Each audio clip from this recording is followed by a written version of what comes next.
Before I jump into this video, I want to remind you to head over to my website, brendansadventures.com, and sign up for my newsletter. When you do so, you get a free copy of my adventure travel magazine, as well as access to some awesome travel photography information.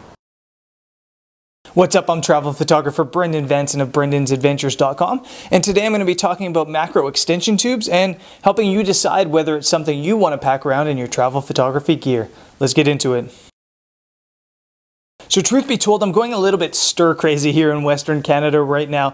It's been really cold. Last week was like minus 35 with a wind chill, and I don't have use of a car, which means I'm a little bit imprisoned into the house. I'm feeling a little bit claustrophobic, and as a travel photographer, I do not do well standing still. It's probably been good for me because I have a lot of work I have to do on the computer. Travel photographers really only spend about 30% of the time out in the field shooting. The rest of the time is either in a hotel room or a house or anywhere, getting caught up on work, pitching different companies, getting your stock portfolios updated and things like that. So I've been doing that, but I've been trying to do some shooting, and it's just been too cold and I don't have wheels, so it's been hard. Anyways, enter today's video. We're going to do macro photography using macro extension tubes. Now, in my video about gear a couple days ago, I talked about some workarounds to the expensive gear, and this was one of them. If you buy a macro lens, you're looking at about $600 to $1,000 for a 100mm lens. They also come in 50mm lenses for cheaper, but these macro extension tubes are like $40, and they're a nice workaround if you do like shooting macro photography like I do, but don't do a lot of it and want to have the option and availability of it. It's great because these things are really, really light.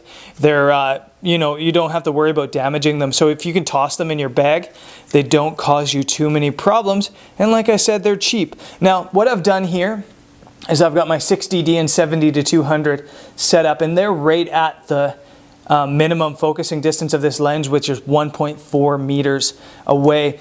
And when you're shooting a 70-200mm lens that far away, you really don't get a macro look. Let's reach up here and shoot an image. I'm going to use live view because I can't see through that little hole. And I've already set it up, so it's already focused. And so now if I just snap an image, I've got the 2-second timer on too because it wasn't very stable. I'll show you this image. Obviously in the video, you'll see that basically it's not a macro image. What these macro extension tubes do is allow you to get closer and closer to your subject. Basically, the farther you pull the lens away from your sensor, the closer your lens can focus to the minimum, to the nearest subject. So right now it's at 1.4. I'm going to throw on, what is this, 21mm extension, and we'll see how close we can get there. So we've now got this 21mm extension tube on, and as you can see, I am much closer to the subject. I'm now probably maybe half the distance I was before, and if you look into the shot now, we'll throw this on live view again, you can see just how much closer I am. You get a definite macro feel at this distance. I've got the lens at about 200mm right now, and as you can see, I'm super, super close, but as you can also see, you get a very narrow depth of field. So right now I'm shooting at ISO 400, f4 1/100, and if I take an image focused right in the center there, it'll look a little bit something like this. One of the issues shooting any macro photography, and not just using tubes, but you lose a lot of depth of field. So you get really narrow depth of field. If we crank this down to, let's go to f2.8, 1/160, you'll see it gets even more narrow. And to get an image that's sharp all the way around, we're probably going to need to crank all the way up to f11, which in this case will lose us too much light. We'd have to shoot at 1/110 of a second basically to get a clean exposure. So there we at least get everything in focus, but it's still very narrow. And because of the minimum focusing distance, anything that's before that minimum focusing distance, even if you shoot f22, is going to be out of focus. Anyways, you've seen how this gets, you can double up or triple up on these things. So let's add another tube. Let's add 31mm to the 21mm to give us whatever that makes, 52 millimeters, and I'll show you how that looks. So I've got 52 millimeters worth of macro extension tubes on the camera and lens now, and as you can see, I'm again closer to the subject as you would expect. Now, the cool thing about macro photography is it really allows you to take a simple subject and make it look extraordinary. We have the simple foreign currency, and we've just got it plopped down, and it really does make an interesting looking image.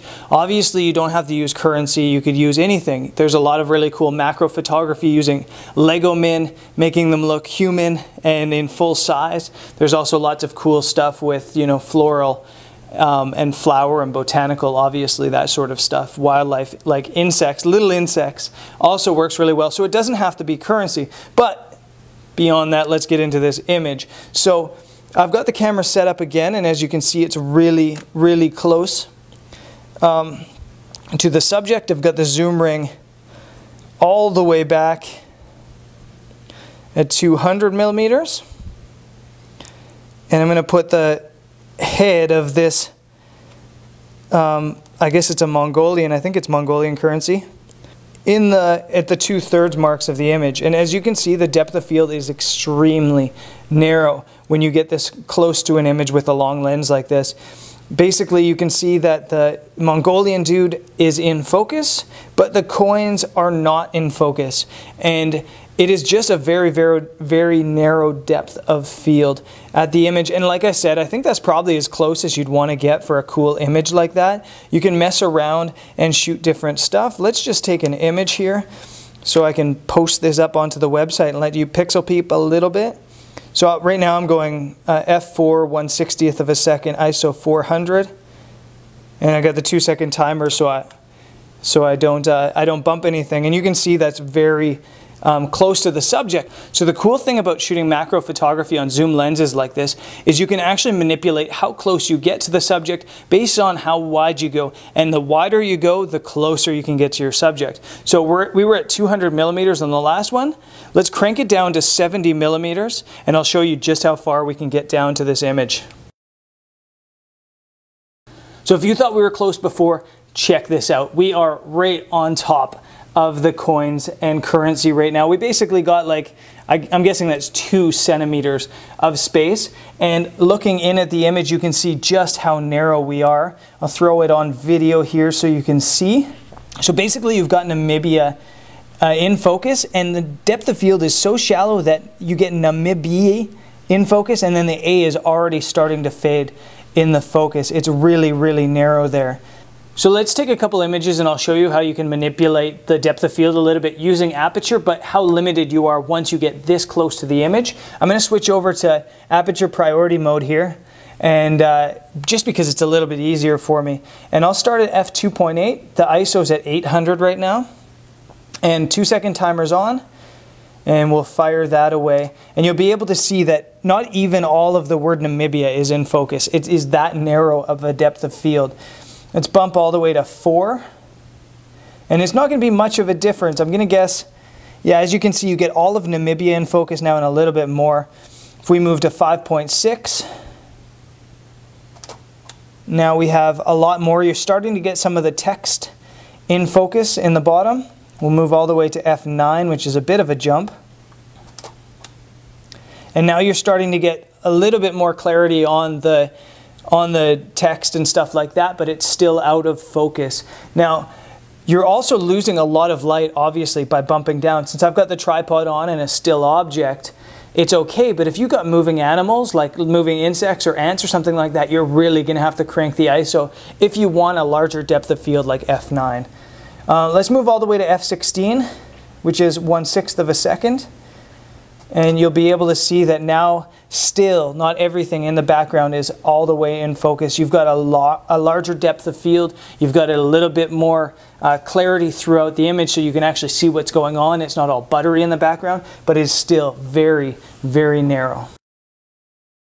Anyways, that's it for the show today. If you have any questions about macro photography or using macro extension tubes, please leave a comment below and I'm sure to get back to you as quick as I can. Now, before you go, I want to remind you to subscribe to this channel. There's lots of really cool stuff coming. We're here in Western Canada and I swear I'm not going to be locked up in the house much longer. We're heading to the ski season opening. I think we're going to go to the dinosaur park in Drumheller and we'll do some other cool stuff before a massive US road trip that's going to be awesome. And then of course down to South America for places like Colombia, Ecuador and Peru for my travel photography workshop. So stay tuned. I'll catch you next time. Peace.